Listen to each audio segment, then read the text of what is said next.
네, 지난 시간에 행복한 삶은 좋은 인간관계가 큰 비중을 차지한다고 했습니다. 좋은 인간관계가 행복을 더하기 때문에 우리는 사람을 사랑하는 법을 배워야 합니다. 사랑은 우리의 삶의 평생의 과제입니다. 자, 이 시간에는 타인의 삶과 행복이라는 제목으로 말씀을 나눠보겠습니다. 우리 인생을 불행한 늪으로 빠지게 하는 것은 자신과 타인의 삶을 비교하는 것입니다. 비교의식은 마귀가 인간을 지옥에 빠뜨릴 때 사용하는 가장 강력한 도구입니다. 이런 얘기가 있습니다. 한 수도사가 열심히 수련을 하는데 마귀들이 그 수도사를 넘어뜨리기 위해서 온갖 방법을 동원합니다. 돈으로, 명예로, 이성으로 유혹하여도 그 수도사는 수행을 멈추지 않았습니다. 쫄병 마귀들은 대장 마귀에게 의해서 수도사를 무너뜨릴 방법이 없다고 보고했습니다. 그러자 오랜 세월 동안 수많은 사람들을 넘어지게 했던 경험 많은 대장 마귀가 직접 나섰습니다. 이 대장 마귀가 그 수도사의 귓가에 한마디를 속삭이자 수도사는 수행을 그만두었다고 합니다. 대장 마귀가 그 수도사를 무너뜨리게 한 그 한마디는 바로 너의 친구가 이번에 대주교로 임명되었단다라는 말이었습니다. 우리가 행복하려면 나 자신을 다른 사람과 비교하는 습관을 버려야 합니다. 비교의식은 타인을 보고 자신의 삶을 스스로 파괴하는 것입니다. 인간은 타인과 자신을 비교하는 이 비교에 해방되어야 비로소 행복을 맛보게 됩니다. 그럼 어떻게 우리가 이런 비교의식에서 해방될 수 있습니까? 그것은 우리가 인간의 삶에 대해서 창조 원리를 깨닫고 창조의식으로 거듭나야 합니다. 창조의식으로 거듭난 사람은 타인과 자신을 비교하는 것이 아무 의미가 없다는 것을 알게 됩니다. 이 창조의식이란 것은 그 바탕은 바로 하나님은 똑같은 사람을 창조하지 않았던 것입니다. 심지어 쌍둥이라 할지라도 자세히 보면 다르게 생겼습니다. 외모는 물론이가 성격도 재능도 다릅니다. 이것이 창조의식의 핵심입니다. 우리의 인생길도 마찬가지입니다. 똑같은 인생길은 단 한 개도 없습니다. 비슷할 수 있어도 똑같은 인생을 걷지는 않습니다. 태초에 하나님이 그렇게 우리의 인생길을 창조했기 때문입니다. 창조의식은 바로 모든 인생은 각각의 길이 있다는 것이며 각각이 제 갈 길로 가게 하는 것이 하나님의 순리라는 것입니다. 그러므로 타인의 삶을 보고 부러워하거나 또는 타인의 삶을 보고 우월감에 빠지는 것은 무의미한 것입니다. 바울은 자신이 걸어야 할 인생길을 깨달은 사람입니다. 바울은 남들처럼 장가가고 자식 낳는 길이 아닌 자신의 인생길이 아님을 알고 그런 것들을 부러워하지 않았습니다. 오로지 자신이 걸어가야 할 인생길을 집중하고 매진하여 살았다고 고백합니다. 사도행전 20장 24절에 보면 내가 달려갈 길과 주 예수께 받은 사명 곧 하나님의 은혜의 복음을 증언하는 일을 마치려 하면은 나의 생명조차 조금도 귀한 것으로 여기지 아니하노라 고백합니다. 우리 각자에게는 이번 생을 통해서 경험해야 할 것, 배워야 할 것, 도달해야 할 것들이 주어져 있습니다. 그것 때문에 지금의 외모를 가지고 태어났습니다. 지금의 시대에, 지금의 부모에게서, 지금의 환경에서, 지금의 능력을 가지고 이 세상에 태어난 것입니다. 하나님은 모든 인생길을 다르게 하셨고 하나님은 모든 인생길에 행복이란 보석을 두셨습니다. 그러므로 행복은 나의 인생길에서 나의 길에서 찾아야 하는 것입니다. 우리가 어려서 수평을 가게 되면 반드시 하는 것이 있습니다. 그것이 바로 보물찾기입니다. 종이 쪽지에 선물 이름을 적어두고 선생님이 학생들 몰래 그것을 숨깁니다.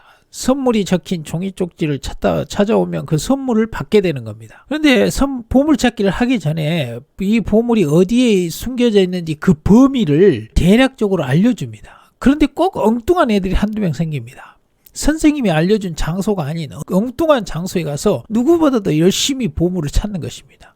그러나 결과적으로 아무것도 찾지 못하고 빈손으로 돌아옵니다. 이것은 마치 드라마나 영화를 보고 또 타인의 삶을 보고 행복을 찾으려는 사람은 바로 이런 사람입니다. 하나님은 나에게 주어진 행복은 내 인생길에 숨겨두었다고 말씀하십니다. 그런데 자꾸 타인의 삶에서 행복을 찾으려고 합니다. 얼마 전 뉴스에서 10대들이 보험금을 타기 위해서 친구를 살해하려다가 잡히는 뉴스가 나왔습니다. 기자가 왜 그런 짓을 했냐고 질문했을 때 멋지게 살고 싶어서라고 말하는 걸 들었습니다. 자, 이 말은 돈 많은 다른 사람의 인생이 멋져 보였고 자신도 그렇게 살고 싶은 욕망에서 그런 범죄를 저질렀다는 것입니다. 다른 사람의 인생이 멋져 보인다는 것은 무엇입니까? 타인의 삶에서 행복을 찾으려 했던 것입니다. 모든 인생은 각각의 길이 있습니다. 나는 내 길을 걸어가야 합니다. 그것이 하나님이 만드신 인생의 순리입니다. 순종이란 내가 살아가야 하는 내 인생길을 묵묵히 살아가는 것이 순종입니다. 타인의 삶을 보지 말고 자신의 삶에 집중할 때 행복할 수가 있습니다. 신학대학 다닐 때 가깝게 지내던 친구 전도사가 있습니다. 사고로 한쪽 팔을 절단되어서 의수를 하고 다녔습니다. 3년 동안 함께 공부하고 운동하고 또 이렇게 선교여행도 같이 갔는데 저는 이 전도사님이 한 번도 자신을 원망하는 것을 본 적이 없습니다. 신체가 멀쩡한 다른 사람을 부러워하는 모습도 보지 못했습니다. 이 전도사님은 당시 교회에서 학생부를 담당하고 있었는데 심지어 학생들과 장난칠 때 자신의 의수를 빼들고 그것으로 장난치기도 했습니다. 이것은 자신의 신체 장애에 대해서 아무 꺼리낌이 없다는 것입니다. 타인의 시선도 신경 쓰지 않는다는 것입니다. 제가 바라본 전도사님의 그 모습은 그저 자신의 삶에 집중하고 열심히 살아가는 모습이 생생히 기억이 납니다. 성경에 나오는 수많은 인생들을 보기 바랍니다. 거지부터 왕까지 똑같은 인생이 하나도 없습니다. 믿음의 사람들이라 할지라도 모두가 자신이 살아가야 할 인생길이 각각이 다 다르게 있었습니다. 오직 이들에게 단 하나의 공통점이 있다면 그것은 하나님과 교제하면서 살았다는 것이 그 하나가 공통점이었습니다. 예수님은 평생에 남긴 것이 옷 한 벌뿐이었습니다. 행복한 가정을 이루지도 않았습니다. 사도 바울은 평생을 선교지로 떠돌아다니다가 타지에서 죽음을 맞이했습니다. 모두가 자신이 살아내야 할 삶을 성실히 산 것입니다. 우리는 예수님을 실패한 인생이라고 하지 않습니다. 불행하다고 하지 않습니다. 사도 바울도 실패한 삶이라고 하지 않습니다. 불행하다는 삶이라고 하지 않습니다. 예수님도 사도 바울도 사는 동안 행복하고 기뻐하며 살았습니다. 바로 다른 사람과 비교하지 않고 자신에게 부여된 인생을 살아갔기 때문에 행복한 삶이 된 것입니다. 성경이 말하는 성공은 사람들이 부러워하는 타인처럼 사는 것이 성공이 아닙니다. 모든 사람들은 각자가 살아가야 할 인생길이 있습니다. 하나님께서 나에게 부여한 인생길을 끝까지 살아내는 것이 성공인 것입니다. 여기 행복해요라는 노래가 있습니다. 그 노래 가사를 들어보면 이렇습니다. 숨 쉴 수 있어서, 바라볼 수 있어서, 만질 수가 있어서 정말 행복해요. 말할 수 있어서, 들을 수가 있어서, 사랑할 수 있어서 정말 행복해요. 이 중에서 하나라도 내게 있다면 살아있다는 사실이죠. 행복한 거죠. 이런 노래말 가사가 있습니다. 창조식으로 자신이 살아가야 할 인생길을 발견하게 되면 이 노래의 가사처럼 자신의 일상에서 자신의 존재만으로 자신의 삶에서 행복을 발견할 수가 있게 됩니다. 내가 있는 공간에서, 내가 걷는 발걸음에서, 내가 마시는 차 한 잔에서, 내가 만나는 사람들에게서 행복은 무수히 널려 있습니다. 내 삶에 집중할 때 그 행복을 발견할 수 있습니다. 말씀을 정리합니다. 이 세상에 단 한 사람도 같은 사람이 없습니다. 외모는 물론이고요, 성격도 재능도 다릅니다.